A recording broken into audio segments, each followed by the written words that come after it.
Assalamualaikum warahmatullahi wabarakatuh. Alhamdulillahil qail in ja'akum fasikum binaba'in fatabayyanu an tusibu qauman bijahalah. Wassalatu wassalamu ala Rasulillah wa ala alihi wa ashabihi wa manittaba'ahu hudah amma ba'du. Dewan Hakim yang arif dan bijaksana, hadirin para pemuda harapan bangsa, para pembudi harapan Pertiwi yang kami cintai. The Broadcasting Standard Commission, suatu lembaga yang menangani siaran media di dunia, yang dikutip oleh Ziauddin Sardar dalam bukunya Membongkar Kuasa Media, mengatakan bahwa media memiliki pengaruh dan kekuatan yang sangat besar dalam kehidupan manusia sehari-hari. Hal tersebut dibuktikan dengan adanya pengaruh positif dari media yang dapat meningkatkan taraf hidup manusia karena semakin mudahnya melakukan komunikasi dan menyerap informasi. Namun di sisi lain, saat ini media bukan hanya digunakan untuk saling berbagi informasi dan silaturahmi, malah disalahgunakan untuk perbuatan yang tidak terpuji, seperti penggiringan opini untuk saling membenci, penipuan terus terjadi, postingan pornografi tak bisa dihindari, bahkan penyebaran berita hoax pun sudah menjadi konsumsi sehari-hari. Inilah hadirin dampak negatif dari pengaruh media sosial yang tidak dibingkai oleh etika dan norma agama. Oleh sebab itu, etika komunikasi di media sosial adalah judul syarahan Al-Quran yang akan kami uraikan pada kesempatan ini dengan landasan Al-Quran surah Al-Hujurat ayat 6. A'udzu billahi minasy syaithanir rajim.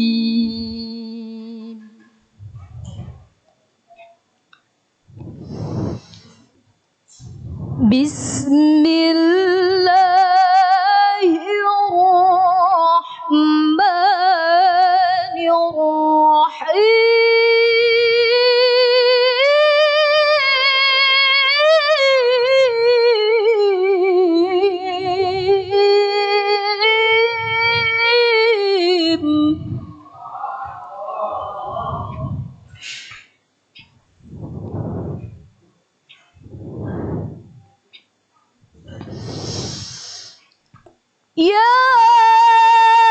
ayyuhalladzina amanu in ja'akum fasiqun binaba'in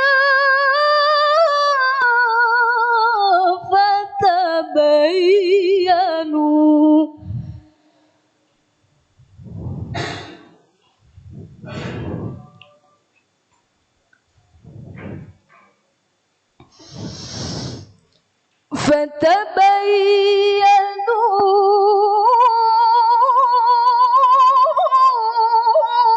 an tusibu qauman bijahalah.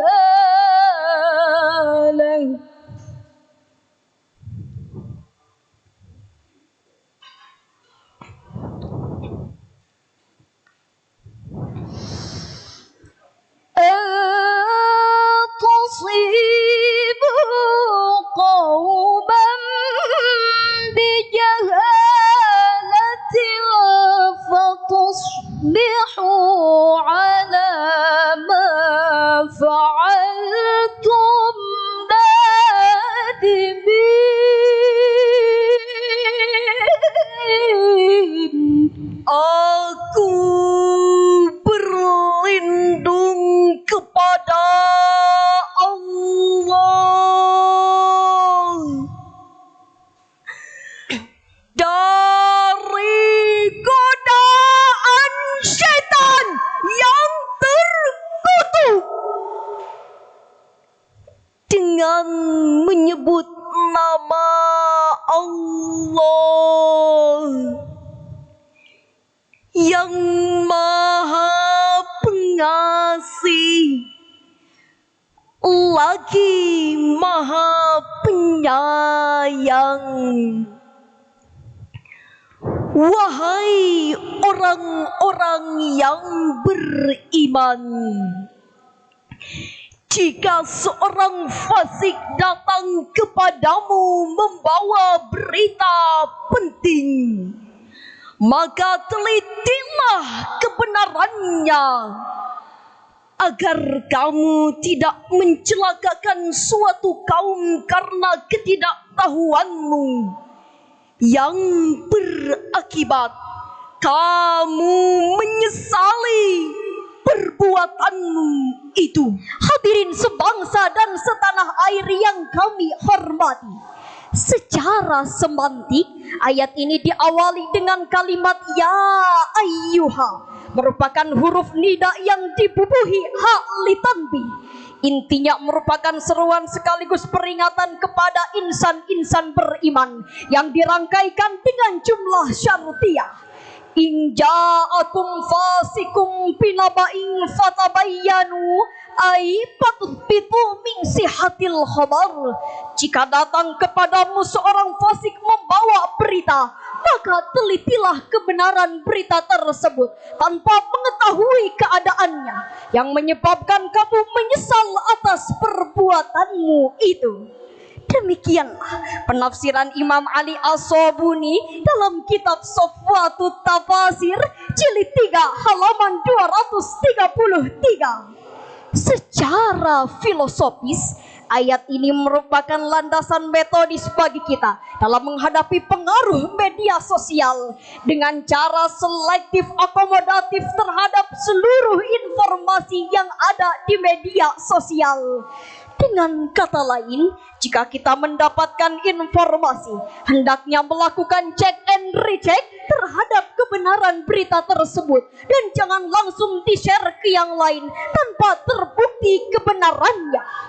Selain itu, jika terdapat postingan-postingan yang mengandung ujaran kebencian, tindakan makar, penipuan, dan yang berbau pornografi yang sudah melanggar etika komunikasi dan informasi serta mengabaikan aturan ilahi, maka kita harus tegas menolaknya, sekalipun dengan dalih seni dan kebebasan berekspresi. Sebagai bukti, Direktorat Jenderal Komunikasi Kementerian Komunikasi dan Informatika menyebutkan hingga bulan Mei tahun 2023 terdapat 11.642 konten hoax yang tersebar di Indonesia. Lalu mengapa kita harus selektif? Sebab peradaban umat manusia pada abad ke-21 ini merupakan era teknologi dengan menggunakan multimedia yang global dan sangat canggih. Bahkan John Naisbitt, seorang futurolog, mengatakan, "We are moving toward the capability to communicate anything to anyone, anywhere, any voice, data, text or image at the speed of light." Kita akan bergerak ke arah kemampuan berkomunikasi apa saja, kepada siapapun, dimanapun, berbentuk apapun, baik itu suara, data, tulisan, gambar, dengan menggunakan kecepatan suara.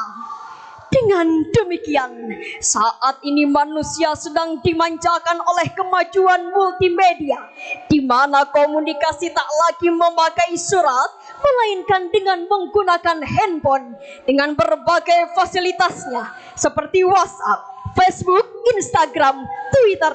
Belajar tak lagi menggunakan buku, melainkan dengan menggunakan komputer dan internet. Jika kita tidak selektif dalam menggunakan media sosial, maka saya khawatir bukannya kemajuan yang dirasakan, malah kehancuran yang didapatkan. Generasi milenial beradab yang dicita-citakan, malah generasi biadab yang jadi kenyataan. Bukannya kebahagiaan yang dirasakan, malah kesengsaraan yang penuh penyesalan. Na'udzubillahi min zalik. Pantas kalau di penghujung ayat tadi Allah mengingatkan, antusibu qauman bijahalatin fatusbihu ala ma fa'altum nadimin, agar kamu tidak menimpakan suatu musibah kepada suatu kaum tanpa mengetahui keadaannya. Lalu bagaimanakah solusi dasar untuk menggunakan media sosial saat ini? Sebagai jawabannya, kita renungkan firman Allah dalam Al-Quran, surah Ali Imran ayat 104. Waltakum minkum ummatun yad'una ilal khairi wa ya'muruna bil ma'ruf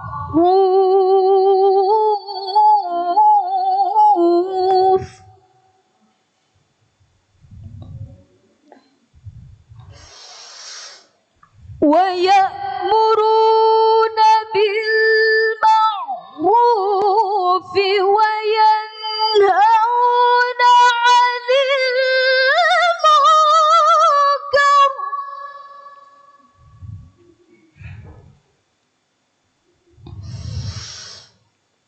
wa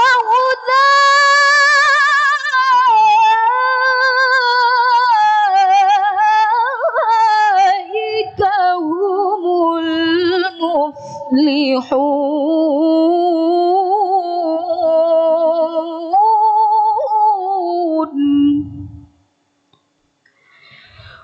wa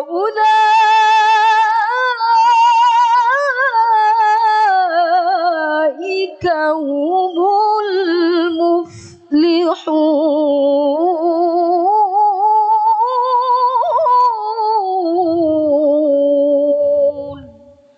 Sadaqallahul azim. Hendaklah ada segolongan orang di antara kamu yang menyeru kepada kebajikan, menyuruh berbuat yang ma'ruf dan mencegah dari yang mungkar. Mereka itulah orang-orang yang beruntung. Maha benar Allah nan maha agung. Hadirin wal hadirat yang kami hormati, ayat ini merupakan landasan strategis bagi kita dalam menghadapi pengaruh media sosial saat ini, yakni menjadikan media sosial sebagai media dakwah. Karena Ibnu Taimiyah mengatakan bahwa dakwah adalah seruan untuk beriman kepada Allah dan kepada ajaran yang dibawa utusan Allah, membenarkan berita yang mereka sampaikan dan mentaati perintah Allah. Sebagaimana terangkai dalam kalimat wal takum minkum ummah, ay wal takum minkum ta'ifatu yad'una lidda'watillah bil amri bikulli ma'rufin wan nahyi an kulli munkarin. Hendaklah ada sekelompok di antara kalian yang berdakwah menuju jalan Allah, menyuruh pada yang ma'ruf dan mencegah dari yang munkar. Demikianlah penafsiran Imam Ali As-Sabuni dalam Safwatut Tafasir jilid 1 halaman 221. Lalu bagaimanakah aplikasi dakwah melalui media sosial saat ini? yakni menjadikan media sosial sebagai media dakwah dengan cara transformasi dan kulturisasi terhadap nilai-nilai syariat Islam melalui media yang ada, sehingga masyarakat tidak lagi membaca berita hoax, melainkan membaca berita yang hak. Tidak lagi mengkonsumsi postingan ujaran kebencian, melainkan ajakan cinta dan kasih sayang. Tidak lagi melihat postingan pornografi, melainkan banyak tayangan mengaji.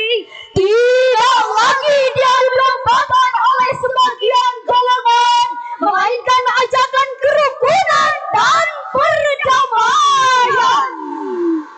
Oleh sebab itu, pada kesempatan ini kami menghimbau kepada seluruh warga Indonesia, khususnya umat Islam, hendaknya selektif dalam menggunakan media sosial. Kepada kaum terpelajar, para mubalik dan para mahasiswa, hendaknya menguasai teknologi komunikasi informasi untuk berjalannya dakwah di era modern sekarang ini. Dan kepada aparatur pemerintah, hendaknya melakukan tindakan kepada oknum-oknum yang mengambil keuntungan di balik penggunaan media sosial yang tidak dibingkai oleh etika, norma agama dan kemanusiaan. Setuju hadirin? Dewan Hakim dan hadirin yang berbahagia, uraian ini dapat disimpulkan bahwa selektif dalam menggunakan media sosial adalah sikap positif. Bahkan berdakwah dengan aktif melalui media sosial adalah perilaku produktif dalam mewujudkan insan-insan yang beriman dan terhindar dari perilaku negatif. Sekian dan demikian yang dapat kami sampaikan. Kami akhiri dengan sebuah pantun. Kota Jember indah menawan, Warganya ramah dan dermawan. jika media sosial tidak ingin disalahgunakan, jadikan media dakwah dan penyebar